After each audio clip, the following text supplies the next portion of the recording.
In this video, we're going to look at how you can use LV Financials to help you figure out how long it would take you to save $1 million. To do this analysis, you'll need a premium account. To start off, go to the Tools drop-down in the top right. Choose Savings Planning Dashboard from the drop-down.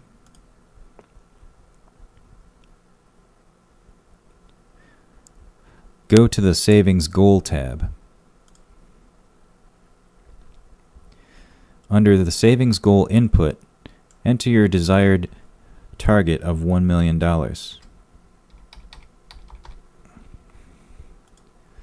For interest rate, let's start off low at, say, 1% to match what would currently be seen in a typical savings account.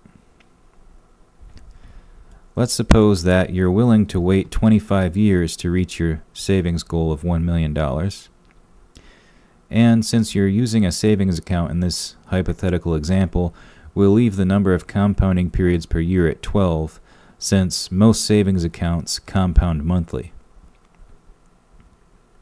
Now scroll down. The graph here shows the requirements to meet the savings goal of $1 million in 25 years. The y-axis shows the initial deposit required, and the x-axis shows the amount deposited every period that would be required. Right off the bat, you can see that the higher your initial deposit into the savings account, the lower the amount deposited every period needs to be. And the opposite is true. If your initial deposit is very small, then the amount deposited every period needs to be quite high. For example, if we hover over the lowest point here, where the initial deposit is $0, the amount deposited every period needs to be at roughly $3,000. Now recall that we set the number of compounding periods per year to 12. So in this case, every period would be every month, or 12 times per year. Most people cannot afford to deposit $3,000 into a savings account every month. So what are your other options? Well, if you scroll back up, you can toy with the interest rate. Instead of putting the money into a low interest bearing savings account, you might put it in something with a higher interest rate. For example, if you invest it in the stock market, you might get an average expected return of 8% per year. So you can change this to 8. But if you only rebalance your stock portfolio yearly, you might want to change the number of compounding periods to 1. Now when you scroll down, the amount deposited every period refers to the amount that you need to deposit every year. So if you go to the 0 position, where the initial deposit is 0, then you can see that the amount required to be deposited every period, which in this case is every year, is $13,678. That works out to roughly over $1,000 per month, which is much more reasonable. If you have some money saved already, you can follow this line up and see that as you increase that initial deposit, the amount deposited every period keeps dropping. Let's scroll back up and look at one more thing. Let's change the interest rate back to 1 and change the compound periods back to 12 to simulate a savings account.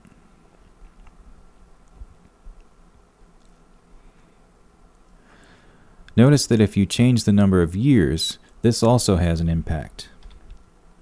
For example, let's increase the number of years to save to 30. Now if we go down and look at the amount deposited every period when the initial deposit is $0, you can see that there is a less stringent requirement on the amount deposited every period. It has dropped to $2,300 from roughly $2,900 before. So this tells you that the longer you are willing to wait to reach your target goal, the lower you need to deposit every period. Let's do one more example. Let's change the interest rate to 2%.